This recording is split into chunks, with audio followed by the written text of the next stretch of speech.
Barack Obama disguised himself as a homeless man to test the police. What happened next shocked everyone. Subscribe to the channel and write in the comments where you're watching from.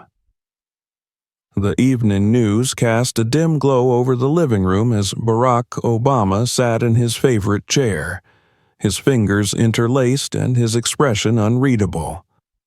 The room was quiet except for the voice of a reporter detailing another incident of police brutality. The footage showed a disheveled man, his dark skin covered in dirt, being shoved against a patrol car by two officers. One of them yelled something inaudible, but the expression on his face was unmistakable: disdain. The man was screaming, though it was unclear if it was from pain or anger. The clip ended abruptly, replaced by the somber face of the reporter offering a cursory disclaimer. The department has yet to release a statement. Obama leaned forward, resting his elbows on his knees, his thoughts churning. For years, he had watched similar stories unfold, each one another thread in the tapestry of systemic injustice that seemed as tightly woven as ever. During his presidency, he had faced these issues head-on, delivering speeches, enacting policies, and championing reforms. But now, as a private citizen, he felt a deepening frustration. The progress he had fought for seemed fragile, easily unraveled by ignorance and hate. The door to the kitchen opened, and Michelle walked in, carrying 2 mugs of tea. She placed one on the coffee table in front of him and took a seat beside him, her gaze following his to the screen. "Another one?" she asked softly. He nodded, exhaling deeply. "It doesn't stop, does it?" Michelle studied his face, noting the familiar crease between his brows that always appeared when he was troubled. "You can't take it all on yourself, Barack," she said. "You've done more than anyone could ask." "Have I, though?" he murmured. He picked up the mug and cradled it in his hands, staring into the swirling steam as if it might offer him an answer. "I see this, and I can't help but think, have we moved the needle at all?" Michelle reached out, placing a hand on his arm. "You changed lives. You gave people hope." "Hope isn't enough," he said, his voice tinged with frustration. "Not when the same cycles keep repeating. There has to be a way to see it, to feel it, not just from the outside, but from their shoes." Michelle tilted her head, sensing the shift in his tone. "What are you thinking?" He hesitated, knowing she would push back against his idea. "I'm thinking, maybe it's time to get closer, to see what they see, experience what they experience." Her eyes narrowed. "You mean like going undercover?" "Exactly," he said, his tone firm, "not just observing from a distance, but living it. I need to understand how deeply these prejudices run." Michelle frowned, her concern evident. "Barack, that's risky. You don't know what could happen out there. People know your face." "That's the point," he said. "If even I can't escape this kind of treatment, what chance do the millions of others have?" Their conversation stretched late into the night, Michelle arguing for caution and Obama countering with his deep-seated need for action. By the time they went to bed, she hadn't agreed, but she also hadn't dissuaded him. The idea had taken root, and there was no turning back. The next morning, Obama contacted a few trusted former aides outlining his plan. Predictably, they were skeptical. "Mr. President," one of them began, still using the title out of habit, "this could go very wrong. You're not just any civilian. What if someone recognizes you? What if you get hurt?" "I'm not asking for permission," he replied, his tone resolute. "I'm asking for your help." Reluctantly, they agreed. One of them, a former security expert, helped him prepare.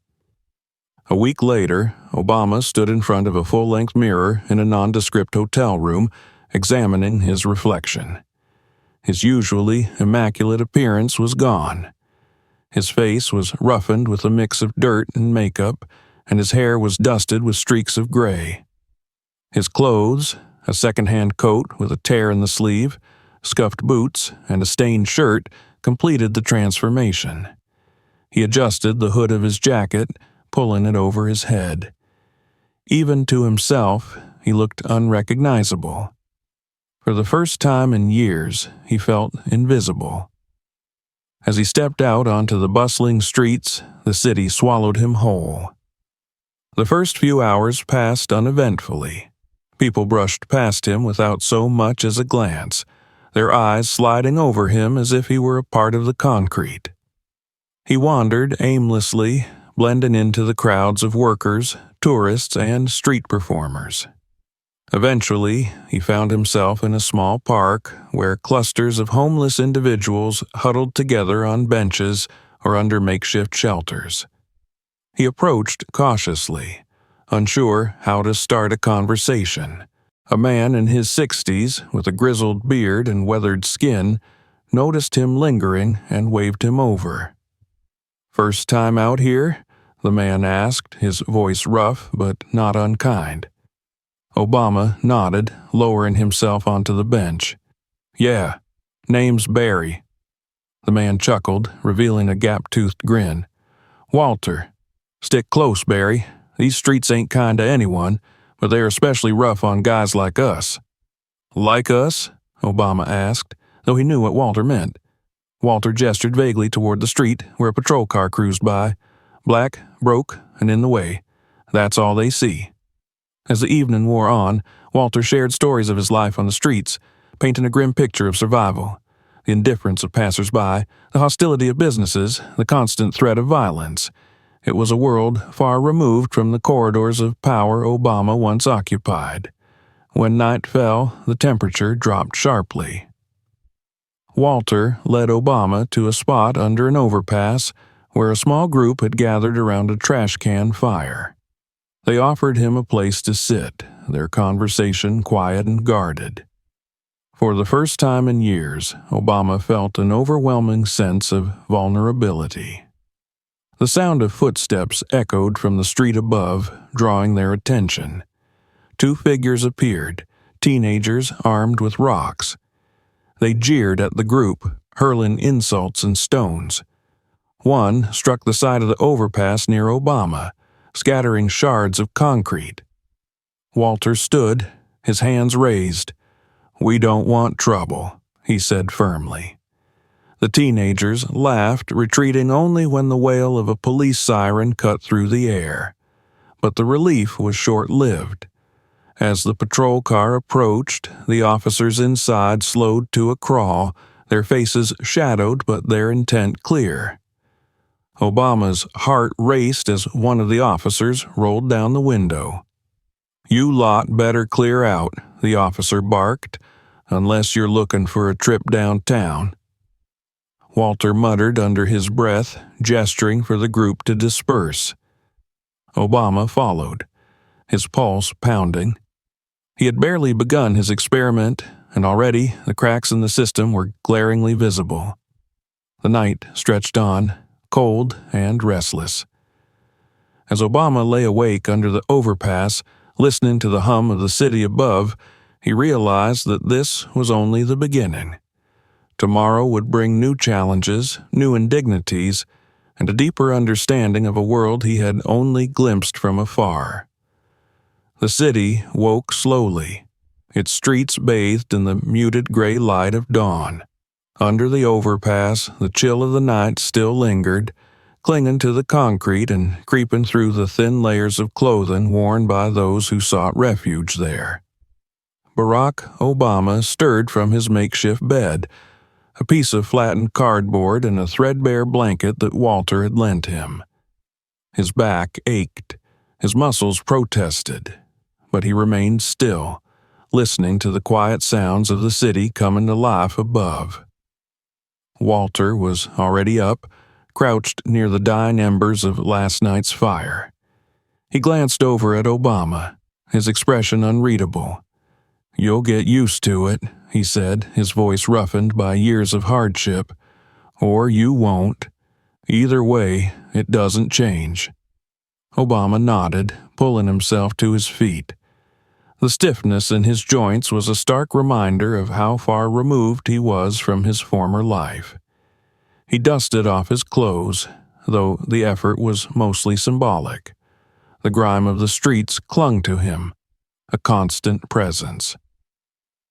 The two men walked in silence toward a nearby park, where a soup kitchen had set up its morning station. The line was already forming, a shuffling procession of the weary and the hungry. Obama took his place among them, his gaze drifting over the crowd. Each face told a story, some etched with defiance, others hollowed by despair. The air was heavy with a sense of resignation, the unspoken understanding that this was their reality. As they reached the front of the line, a volunteer handed Obama a paper cup of lukewarm coffee and a slice of bread. He murmured his thanks and stepped aside, finding a spot on a low stone wall to eat. Walter joined him, tearing his bread into small pieces and chewing slowly. "You see those cops over there?" Walter asked, nodding toward a pair of uniformed officers standing near the park's entrance. Obama followed his gaze. The officers were watching the crowd, their postures relaxed but their eyes sharp, scanning for anything that might disrupt the fragile order of the morning. "They like to make their presence known," Walter continued. "Sometimes they help, but most of the time they just remind us who's in charge." Obama frowned but said nothing. He had spent years working to rebuild trust between communities and law enforcement, yet here he was, witnessing the deep chasm that still existed. As they finished their meager breakfast, Obama noticed a young man sitting on the ground nearby. His clothes were tattered and his face was gaunt, but there was a flicker of hope in his eyes as he spoke to an elderly woman beside him. Obama approached cautiously, offering the bread he had saved. "Here," he said, holding it out. The young man hesitated, then took it with a grateful nod. "Thanks," he said quietly. "Not many people would do that." "It's nothing," Obama replied, though he knew it wasn't. In a world where so little was shared, even a small gesture could mean everything. The moment was interrupted by a sharp voice behind him. "Hey, what's going on here?" Obama turned to see one of the officers striding toward them, his hand resting on the butt of his baton. The other officer followed closely, his expression unreadable. "What are you doing?" the first officer demanded, his gaze fixed on Obama. "Just sharing some food," Obama said calmly, raising his hands slightly to show he meant no harm. The officer's eyes narrowed. "Sharing food? Looks more like a drug deal to me." Obama blinked, caught off guard by the accusation. "That's not what this is." "Don't talk back to me," the officer snapped, his tone growing sharper. "Stand up. Let me see your hands." Walter stepped forward, his voice low but firm. "He didn't do anything. Leave him alone." The second officer moved quickly, shoving Walter back. "Stay out of it, old man." A small crowd began to gather, drawn by the commotion. Phones appeared, their cameras trained on the scene. The tension thickened, pressing down like a weight. Obama rose slowly, his hands still raised. "I'm not resisting. There's no need for this." The first officer smirked, pulling out a pair of handcuffs. "We'll see about that." Without warning, he grabbed Obama's arm and yanked it behind his back. The sharp metal of the cuffs bit into his wrists and a surge of pain shot through his shoulder as the officer forced him to the ground. The murmurs of the crowd grew louder, a mix of outrage and fear. Someone shouted, "He didn't do anything," but the officers paid no attention. As Obama lay on the cold pavement, his cheek pressed against the rough surface, he felt a surge of anger. This was exactly what he had feared, and exactly what he had come to see. The system wasn't just flawed, it was actively hostile. The officers hauled him to his feet, ignoring his protests and the shouts from the crowd. One of them leaned in close, his voice a harsh whisper. "You people think you can do whatever you want. Not on my watch." Obama's jaw tightened, but he didn't respond. He let them lead him toward the patrol car, his mind racing. The humiliation was staggering, but it was nothing compared to the realization of how often this must happen to others, without witnesses, without cameras, without any hope of recourse.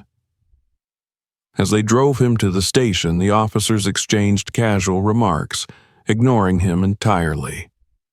"Another day, another cleanup," one said, chuckling. "Yeah," the other replied. "Bet he's got a record as long as my arm." Obama stared out the window, his thoughts a whirlwind of frustration and determination. This was no longer just an experiment. It was a call to action, a stark reminder of the work that still needed to be done. When they arrived at the station, the officers let him inside, booking him with cold efficiency. They didn't ask for his side of the story, nor did they bother to explain what he was being charged with. Instead, they shoved him into a holding cell and left him there, alone with his thoughts. The hours dragged on, the sterile light of the cell casting long shadows. Obama leaned against the wall, his mind replaying the events of the day. He thought of Walter, of the young man he had tried to help, of the crowd that had watched helplessly as he was taken away. And then he thought of the millions of others who had faced similar injustices, those who didn't have the privilege of a name that carried weight, those who would remain invisible in the eyes of the system. As night fell, Obama closed his eyes, his resolve hardening. This was just the beginning. He would endure this, not for himself, but for everyone who couldn't. Because if change was going to come, it had to start here, in the cold, unyielding reality of the streets.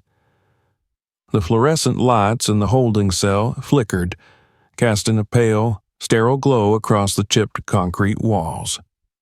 Barack Obama sat on the narrow metal bench, his wrists still bearing faint red marks from the handcuffs. The room smelled faintly of bleach, sweat, and stale air, a combination that seemed to press down on him as heavily as the silence. Hours had passed since he'd been shoved into the cell, but the tension in his shoulders hadn't eased. The cold metal walls felt stifling, and despite his years of navigating high-pressure situations, he struggled to shake the weight of the moment. Every detail replayed in his mind.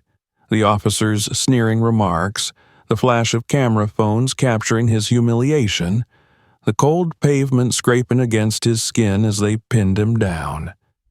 This was not an abstract problem or a talking point in a speech. It was raw, unfiltered reality. He tried to focus his thoughts, but each time he closed his eyes, memories surfaced, moments that felt uncomfortably similar. He thought back to his high school years in Hawaii, standing in the principal's office after being falsely accused of shoplifting. A store clerk had followed him through the aisles, watching his every move. When he left without buying anything, the police were already waiting. It was only after hours of questioning and the intervention of his grandmother that the situation was resolved. Back then, he hadn't had the words to articulate what had happened. All he'd known was the sting of humiliation and the knowledge that he'd been judged before he ever opened his mouth. Now, decades later, that same sting burned through him. The sound of keys rattling broke his thoughts. The door creaked open, and two officers stepped inside. One of them, a tall man with sharp features and a buzz cut, carried a clipboard. The other, younger and nervously shifting his weight, hung back slightly. "Get up," the first officer ordered. Obama rose slowly, keeping his expression neutral. The officer gestured toward the doorway. "Follow me." The hallway outside the cell was dim, the hum of fluorescent lights echoing off the walls. As they walked, Obama glanced at the younger officer, the one who had seemed unsure earlier. He caught the young man's eye, but the officer quickly looked away, as if afraid to acknowledge him. They entered a small, windowless interrogation room. A single metal table sat in the center, accompanied by two mismatched chairs. The officer with the clipboard pointed to the chair. "Sit." Obama complied, folding his hands on the table and waiting. The officer sat across from him, flipping through the papers on the clipboard. "So," the officer began, his tone clipped, "why don't you tell me what you were doing in the park this morning?"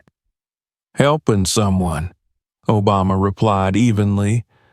The officer raised an eyebrow. "Helping someone?" He leaned back in his chair, crossing his arms. "Funny. Looked more like a drug deal to me." "It wasn't." "Uh-huh." The officer tapped his pen against the clipboard. "Let me guess. You don't have any ID, right?" Obama shook his head. "No."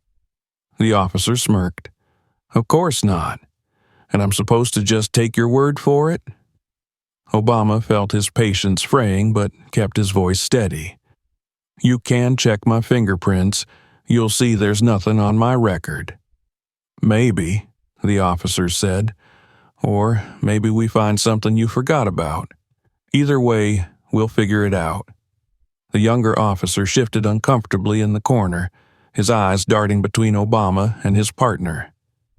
"Do you even know who I am?" Obama asked quietly. The older officer laughed. "Oh, I know exactly who you are. You're another guy who thinks the rules don't apply to him. Let me guess, you think you're special, that you deserve different treatment?" Obama met his gaze. "No, I'm asking for the same treatment anyone else should get." "Right," the officer said, his tone dripping with sarcasm. "And I'm sure you've never done anything wrong in your life." He stood abruptly, slamming the clipboard onto the table. "Here's the deal. You tell me the truth about what you were doing, and maybe, I let you out of here with just a warning. Keep lying, and you're spending the night in a real cell." "I've already told you the truth," Obama said firmly. The officer's jaw tightened. "Suit your cell." He turned to the younger officer. "Stay with him. I'll be back." The door slammed shut, leaving Obama alone with the younger man. Minutes passed in silence. Finally, the younger officer spoke. "You don't talk like the others." Obama looked up. "What do you mean?" The officer hesitated. "You're different. The way you carry yourself, the way you talk. You're not like most of the people we bring in here." Obama studied him. "What makes you so sure they're guilty?" The officer shifted uncomfortably. "I don't know. Sometimes you just get a feeling." "And what about now?" The officer looked away. "I don't know." Before Obama could respond, the door opened again. This time, the older officer returned with a third man, a sergeant. The sergeant glanced at Obama and then at the younger officer. "Fingerprint results just came in," the sergeant said. The older officer's expression faltered. "And?" The sergeant hesitated. "We need to talk. Outside." The two officers left, leaving the door slightly ajar. Obama strained to hear their voices. "Clean, no record. Doesn't make sense. What if we're wrong?" The door reopened, and the sergeant stepped inside. "You're free to go." Obama stood slowly. "That's it?" The sergeant nodded. "That's it." As he walked out of the station, Obama's thoughts churned. The damage had already been done. They had assumed the worst, not because of his actions, but because of his appearance and his skin color. And if it could happen to him, it could happen to anyone. He stepped out into the night air, his resolve hardening. This wasn't over, not by a long shot. Barack Obama stepped out into the cold night air, the door of the police station clicking shut behind him. The weight of the past hours pressed heavily against his chest, but his face remained composed. The street was empty except for the occasional passing car, its headlights cutting through the dim light of flickering street lamps. He stood there for a moment, breathing deeply, letting the reality of his situation sink in. His hands were still sore from the tight handcuffs, and his wrists bore faint red marks, a reminder that even now, stripped of his identity, he had been reduced to little more than a suspect. The humiliation of being shoved, interrogated, and dismissed like a common criminal lingered. But underneath it all, there was something else, a fire that burned hotter with every passing second. He couldn't let this go. The memory of the younger officer's hesitation stayed with him. There had been doubt in the young man's eyes, an unease that hinted at an awareness of wrongdoing. It was a small crack in the otherwise solid wall of institutional indifference, but it was enough to give Obama hope. He could work with that. For now, though, he had a decision to make. He could either retreat to safety, back to the comfort of his real identity, or he could press forward, deeper into the underbelly of the system he sought to expose. He turned and began walking. The streets were eerily quiet, lined with closed storefronts and shadowy alleys. He pulled his coat tighter around himself as the wind picked up, stinging his exposed skin. He passed the park where he had been arrested earlier that day. It was empty now, the benches abandoned, the grass damp with dew. Walter's words echoed in his mind. Black, broke, and in the way. That's all they see.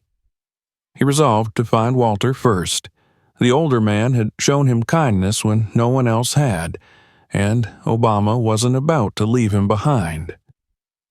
After an hour of searching, he finally spotted Walter near a cluster of tents pitched beneath an overpass.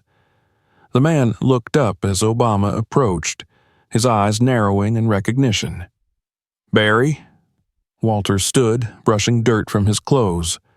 "I thought they locked you up for good." Obama offered a faint smile. "Not this time." Walter looked him over, noticing the marks on his wrists. His expression hardened.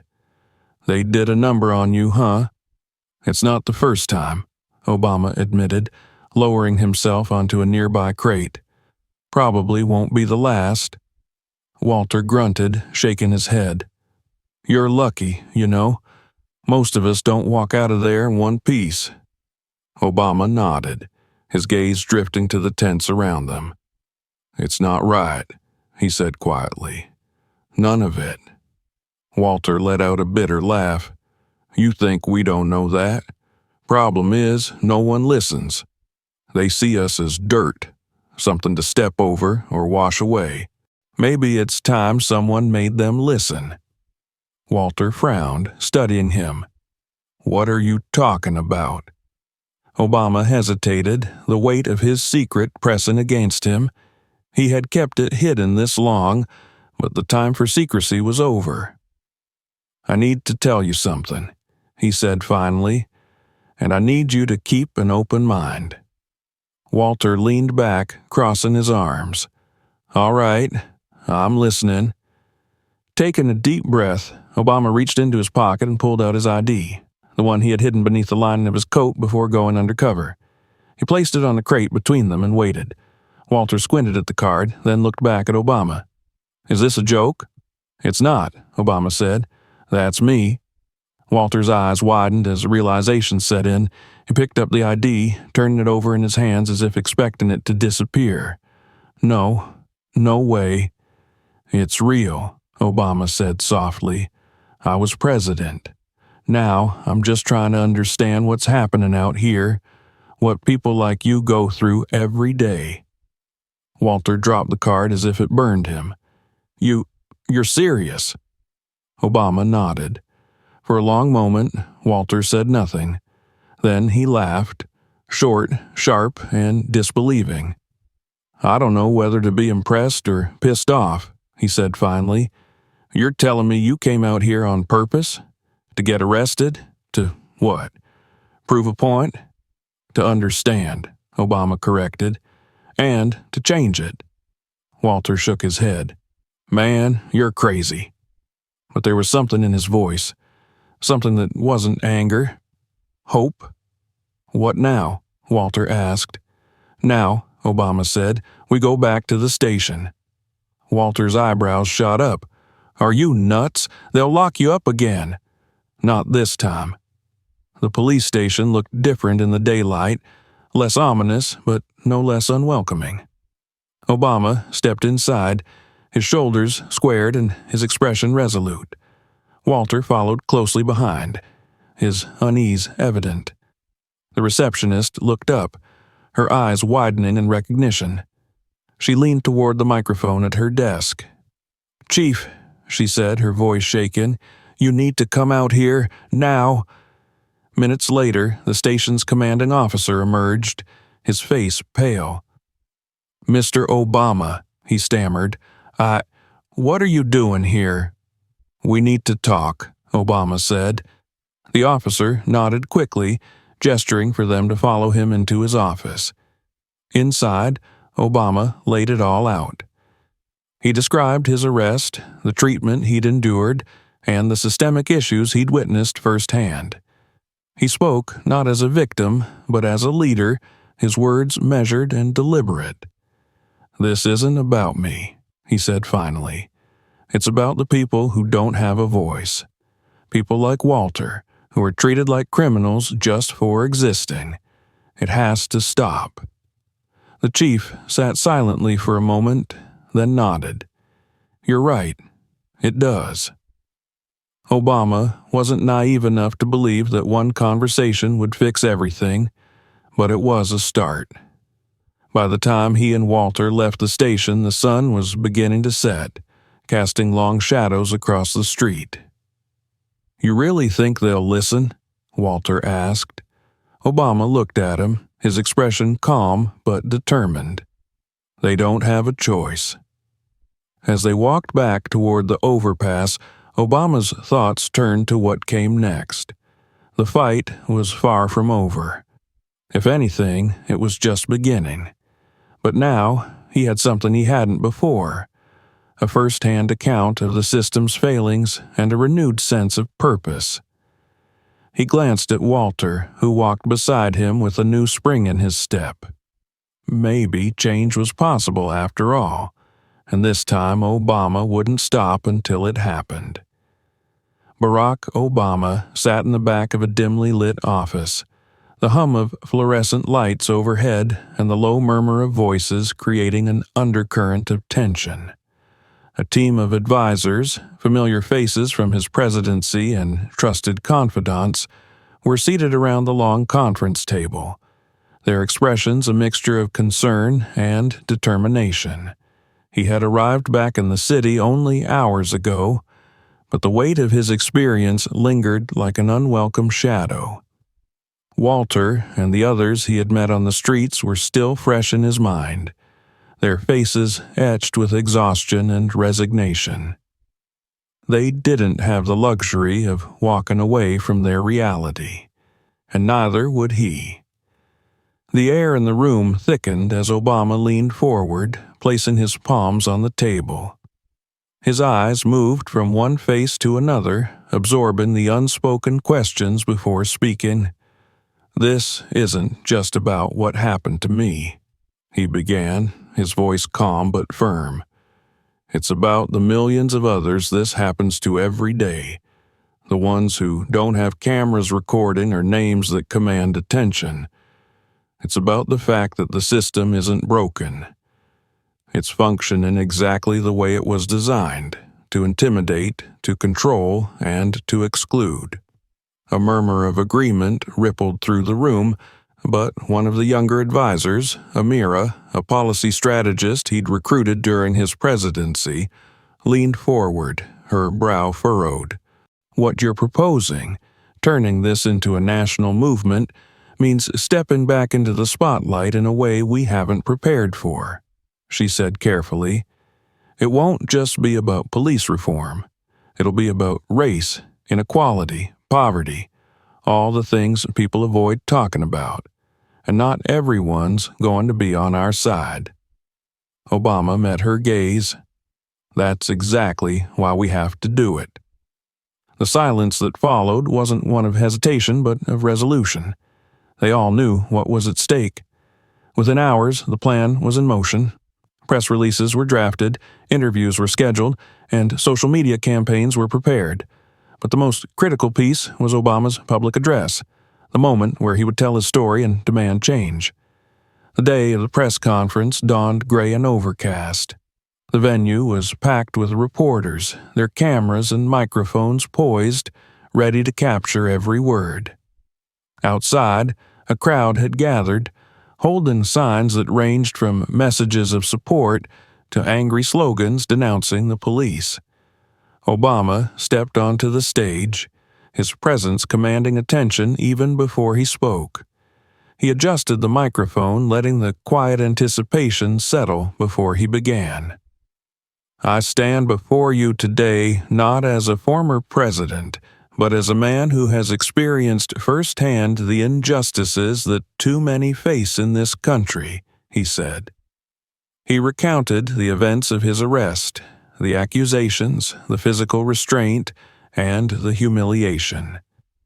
He didn't shy away from the details, allowing the weight of the moment to sink in.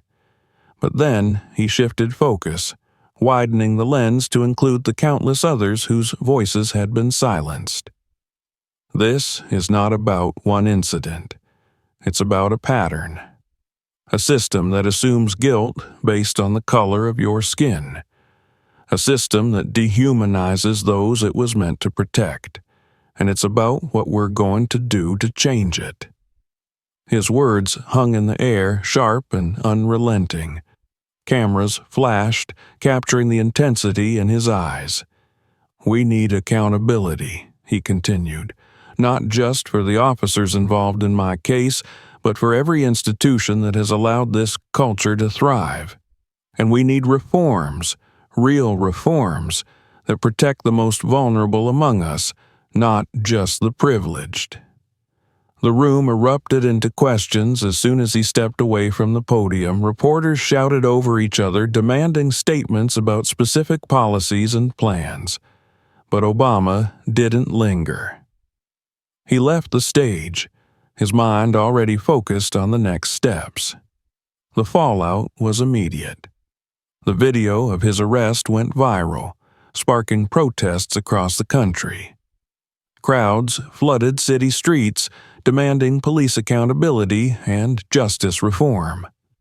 News anchors debated the implications, while politicians scrambled to release statements either condemning or defending the actions of law enforcement. At the center of it all, Obama remained a steady voice. He gave interviews, met with community leaders, and pushed for legislation that would mandate anti-bias training, overhaul disciplinary systems, and create independent review boards for cases of police misconduct. But not everyone was on his side. The backlash came swiftly. Conservative commentators accused him of inciting division, while police unions called his remarks dangerous and inflammatory. Death threats poured in, forcing his security team to increase their presence. Still, he pressed on. In the midst of the chaos, Obama returned to the community that had taken him in during his experiment. Walter was waiting for him, leaning against the doorframe of a newly constructed shelter funded by donations that poured in after Obama's story went public. "You did it," Walter said, his voice thick with emotion. "We're not done yet," Obama replied. They walked through the shelter, past rows of beds and storage lockers.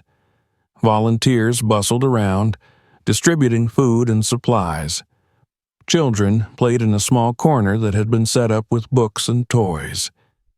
"This is just the beginning," Obama said, pausing to watch as a group of teenagers worked together to build a garden outside. "We're going to keep pushing until places like this aren't needed anymore."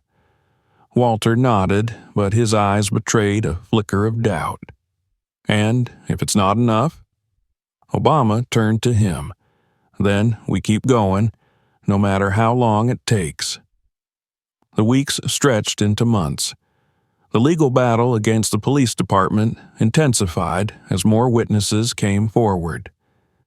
The officers involved were suspended, and an internal investigation uncovered patterns of racial profiling and misconduct.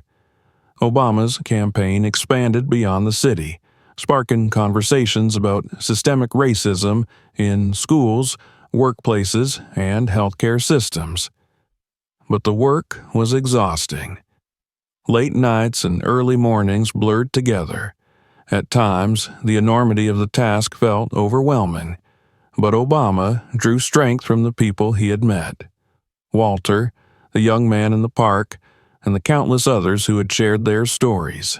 One night, as he prepared for another public address, Obama received a letter. It was from the young officer who had hesitated during his interrogation. "I should have stopped it," the letter read. "But I didn't. I let fear win. I'm sorry, and I'm trying to be better." It was a small gesture, but it reminded Obama of why he had started this fight. To change not just systems, but hearts and minds. And as he stepped onto yet another stage, facing yet another crowd, he knew the fight was far from over. But he was ready. The courtroom was packed. Rows of journalists filled the benches, their notebooks open and pens poised. The hum of whispered conversations blended with the occasional click of a camera shutter. Barack Obama sat at the plaintiff's table, his expression composed, but his hands clasped tightly together.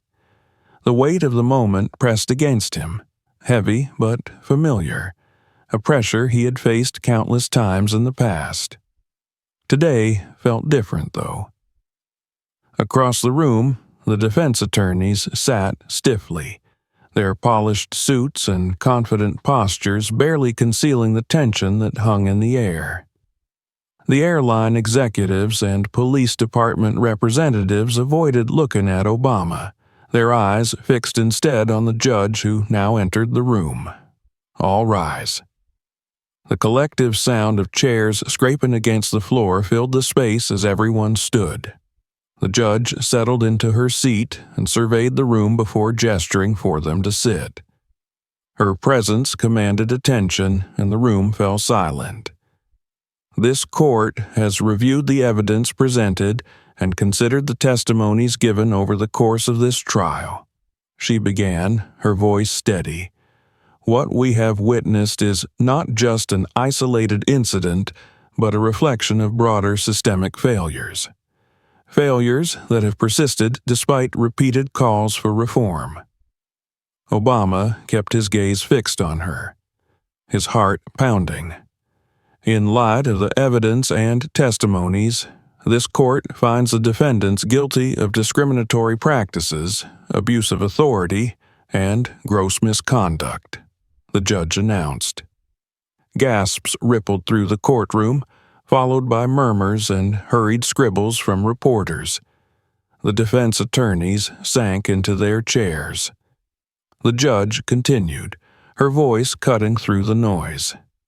"The defendants are hereby ordered to pay restitution, implement mandatory anti-bias training for all staff, and establish independent oversight committees to monitor compliance.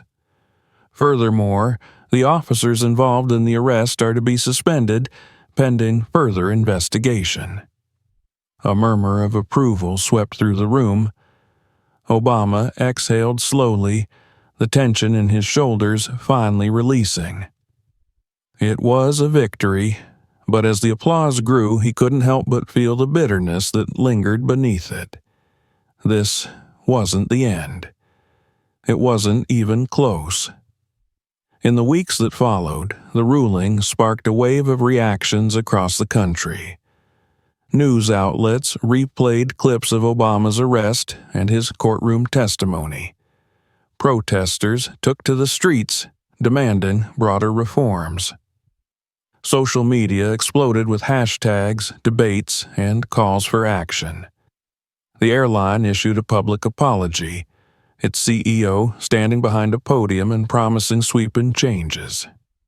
The police department launched internal investigations and released statements about their commitment to transparency. But Obama knew better than to take their words at face value. He returned to the community where it had all begun, standing once again among the tents and makeshift shelters under the overpass. The shelter Walter had helped build was now fully operational, providing beds, food, and medical care to those in need. "You did it," Walter said as he approached, clapping Obama on the shoulder. Obama offered a faint smile. "We did it." Walter shrugged. "Maybe, but they'll forget about us eventually." "No," Obama said firmly, "not this time." With the foundation he had established, Obama poured resources into expanding the shelter network. He partnered with nonprofits and local governments, pushing for policy changes that addressed homelessness, poverty, and systemic racism. The foundation's impact was immediate. New shelters opened in major cities, legal clinics offered free representation to victims of discrimination, and educational programs provided job training and support for vulnerable communities. But the fight wasn't without its setbacks. Lawsuits filed by police unions challenged the reforms, arguing that they violated officers' rights. Pundits accused Obama of undermining law enforcement and stirring racial division. Threats against him and his family became a constant concern, forcing them to rely heavily on security. Despite the obstacles, the work continued. One afternoon, Obama returned to the settlement where it had all started. The school that had been built with funds from the foundation was now filled with children, their laughter echoing across the courtyard. He stood with Walter and Maria, watching as the kids played soccer on a dirt field. "It's more than I ever thought possible," Maria said, her voice thick with emotion. "It's just the beginning," Obama replied. Months later, the foundation's influence extended beyond the city. Community centers opened in rural areas, and pilot programs aimed at rehabilitating former inmates gained national attention.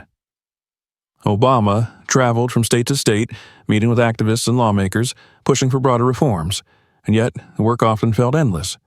For every victory there were setbacks, new reports of police violence, new obstacles to reform. One evening, as Obama prepared for another speech, he sat in his Chicago home, surrounded by papers and notes. Michelle entered the room carrying 2 cups of tea. "Still at it?" she asked, setting one down in front of him. He smiled tiredly. "Always." She sat beside him, her hand resting on his. "You can't fix it all, Barack."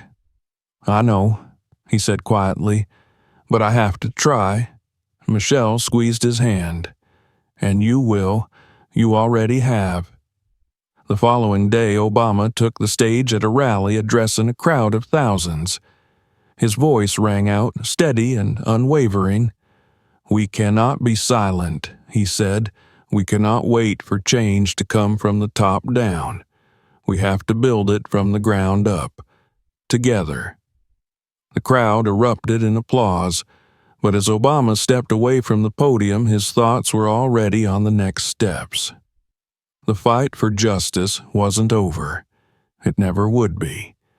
But as long as people were willing to stand together, to push back against injustice, there was hope. And that hope was enough to keep him going. Thanks for watching. Don't forget to subscribe to the channel so you don't miss new stories. Write in the comments where you're watching from and share this video with your friends to discuss it together. Also, check out the other videos on the channel. There's more to come.